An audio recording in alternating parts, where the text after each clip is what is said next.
గురుభ్యో నమః. ములుగు శివజ్యోతి ఛానల్ ప్రేక్షకులకు నా నమస్కారాలు. తులారాశి వారికి సప్తమ స్థానంలో రవి, అష్టమ స్థానంలో శుక్రుడు, భాగ్యస్థానంలో గురువు గ్రహ సంచారం ఉన్నది. అనుకున్న కార్యక్రమాలలో మంచి ఉత్తేజాన్ని కలిగి ఉంటారు.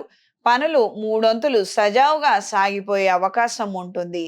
పై అధికారులతో వేధింపులు తగ్గి వాళ్ళ ద్వారా మీకు రావాల్సినటువంటి ప్రయోజనాలను మీరు ఎలాగైనా సరే సంపాదించుకోగలుగుతారు. కొంతమందితో మాత్రము వేధింపులకు గురయ్యే అవకాశం ఉంటుంది. అంటే పై వాళ్ళ కరుణ ఉంటుంది, కాదనేమీ లేదు. కానీ కింద వాళ్ళు ఇబ్బంది పెట్టే అవకాశం ఉంటుంది. వాళ్ళు పై వాళ్ళు తీసుకురండి మీ కాగితాలను, మీ ఫైల్‌ని తీసుకురండి నేను సంతకం పెడతా అని చెప్తారు. కానీ కింద వాళ్ళు ఎంతసేపటికి అవి వదలరు. ఈ విధమైనటువంటి సమస్యలుండే అవకాశం ఉంది. సామధాన దండోపాయాలు కావచ్చు, మధ్యవర్తుల ప్రమేయం కావచ్చు, స్నేహితుల సహాయం కావచ్చు. ఈ సందర్భాలలో మీరవన్నీ పొంది, మీరు చేసే ప్రయత్నం మీరు చేస్తే గనక, మీకు పనులు మూడొంతులు పూర్తయ్యే అవకాశం ఉంది. తద్వారా ప్రయోజనాలను కూడా మీరు పొందగలుగుతారు. దూర ప్రయాణాలు అంతంత మాత్రంగా ఉంటాయి. వాహన సౌఖ్యం ఉండకపోవచ్చు. ఉష్ణ సంబంధమైనటువంటి అనారోగ్యాలతో బాధపడే అవకాశం ఉంటుంది. అనువంశికంగా రావాల్సినటువంటి ఆస్తిపాస్తుల విషయాలకయ్యి కొన్ని మంచి నిర్ణయాలను చేయగలుగుతారు. ఈ వారం పరిహారం: ప్రతి సోమవారం రోజున శివాలయంలో పంచామృతాలతో అభిషేకం జరిపించి, ద్రాక్ష రసంతో స్వామివారికి అభిషేకం జరిపించి, తీర్థ ప్రసాదాలను స్వీకరించండి. అనుకున్న కార్యక్రమాలలో విజయాన్ని పొందుతారు. ఇలా ప్రతి సోమవారం కొన్నాళ్ల పాటు చెయ్యండి.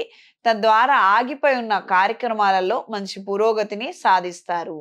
ఈ రాశిలో జన్మించిన స్త్రీలకు తాత్కాలిక వ్యాపారాలు పెట్టాలన్న ఆలోచనలు ఏర్పడతాయి. మీ పేరు మీద ఉన్నటువంటి వ్యాపారాలు మంచి ఆదాయాన్ని పొందుతాయి. వాహన ప్రయాణాలు అంతంత మాత్రంగా ఉంటాయి. దూర ప్రయాణాలు చేయవలసిన పరిస్థితులు రావచ్చు.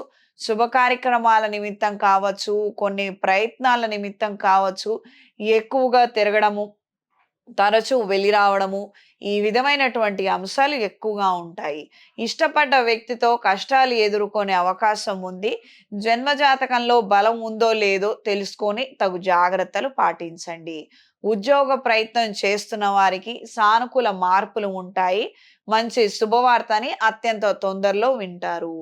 కొత్త స్నేహితులు, పాత స్నేహితుల పరిచయాలు మరింతగా పెరుగుతాయి.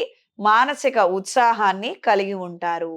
ఈ రాశిలో జన్మించిన వారికి ఈ వారం కలిసొచ్చే రంగు తెలుపు, కలిసొచ్చే దిక్కు తూర్పు, కలిసొచ్చే సంఖ్య 7.